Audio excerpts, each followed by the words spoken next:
Olá, bem-vindos à Maldição de Cassandra. Eu pensei para aí nos 4 ou 5 temas para hoje.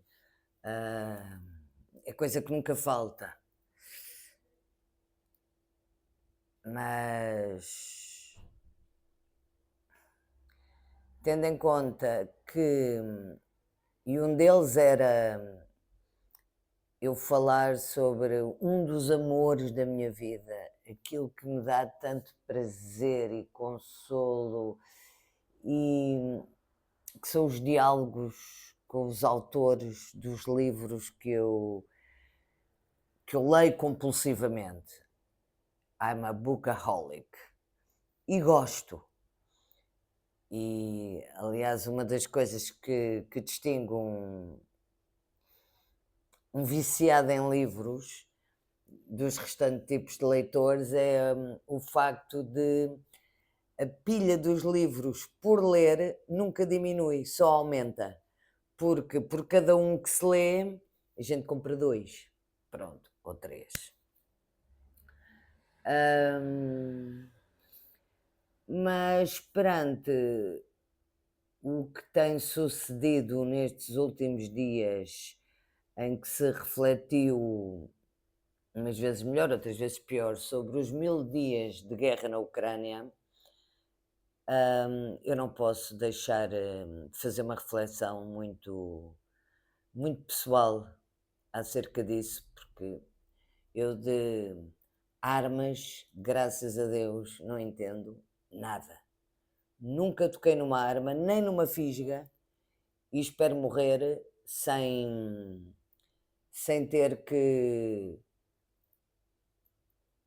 tocar, sequer tocar num desses engenhos de morte. Eu lembro-me de quando começou a guerra na Ucrânia, em janeiro de 22, estava eu a começar o período de escrita da dissertação de mestrado. Comecei as leituras muito intensas, mesmo focada no assunto, no dia 2 ou 3 de janeiro, e 22 de janeiro apanho com aquilo. E senti-me, primeiro, totalmente espoliada de liberdade e dos meus valores e tudo, porque achei absolutamente inconcebível a Rússia ter-se mandado por ali adentro. Na altura ouviam-se as sirenes a tocar em Kiev. Foi muito duro. Depois achei que estar a fazer uma dissertação de mestrado era extraordinariamente fútil. Para quê? Para que perder tempo, embora o meu tema de dissertação, como era sobre a parte diplomática de Amílcar Cabral numa perspectiva muito contemporânea, até neste momento posso afirmar que me deu muito jeito e que lamento profundamente que Cabral seja tão ignorado, porque provavelmente tanto Zelensky como a autoridade, a autoridade palestiniana, o Abbas, como muita gente, se calhar podia ir lá e buscar grandes lições, porque de facto a guerra na Guiné-Bissau não foi ganha pelas armas, foi ganha pela diplomacia e por um trabalho absolutamente notável que Amílcar Cabral levou a cabo. Obviamente que a categoria e o tipo de homem que Cabral era,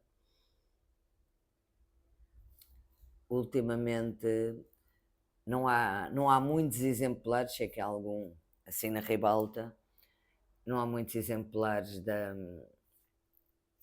daquela fornada.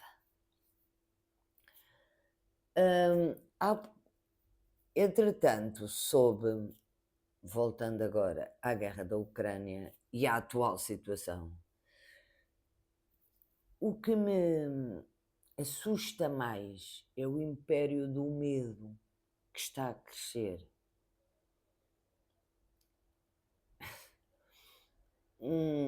amigo meu mandou-me, entretanto, uma informação que na Suécia estão a ser distribuídos panfletos para as pessoas saberem o que fazer em caso de ataque nuclear. Isto começa a ser desnorteante. Depois temos uma Europa indefesa como um bebê. A começar por Portugal, que eu até noutro campo, aquele pacto global contra a fome que Lula lançou o repto agora na cimeira do G20, Portugal vai contribuir com 300 mil euros. Eu ouvi o primeiro-ministro português dizer isso. 300 mil euros? 300 mil euros é uma esmola. É para acabar com a fome. A fome abjecta, total, absoluta. 300 mil euros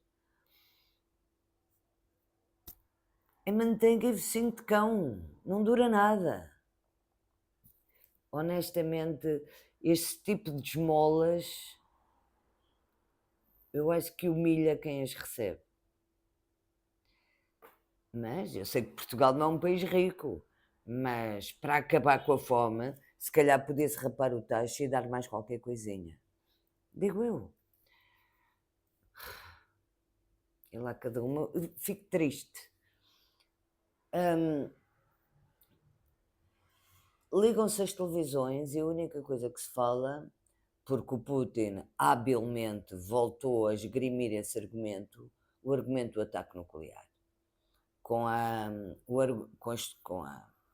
história de que se estão ocidentais a manejar os mísseis ATACMS, até eu já sei isso, extraordinário, nunca vi nenhuma sem o nome, a manejar os ATACMS, então é NATO e ele tem os norte-coreanos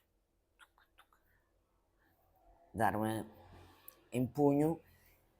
Quer dizer, eu se fosse norte-coreana e me perguntassem, me mandassem para a guerra, eu fazia a trouxa, metia a coxa ao ombro e dava de slide. Mal por mal, antes de ir para a guerra, e depois há 50-50, ou se sobrevive ou não se sobrevive. Se não sobrevivesse, não voltava a ir para a Coreia do Norte de certeza absoluta. Por algum lado havia de me escapulir.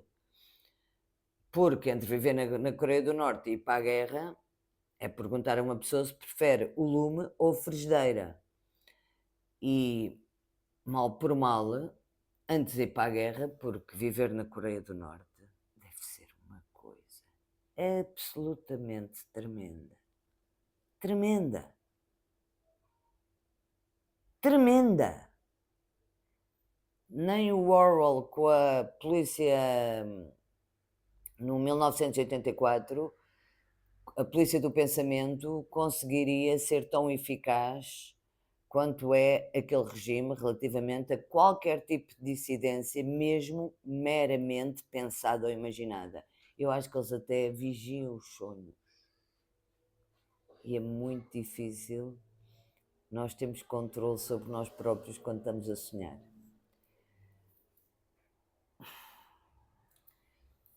E é medo. É o império do medo neste momento. Medo do que Trump pode fazer, medo de Putin, medo de Netanyahu. São todos crianças embirrantes e embirrentas com códigos nucleares na mão.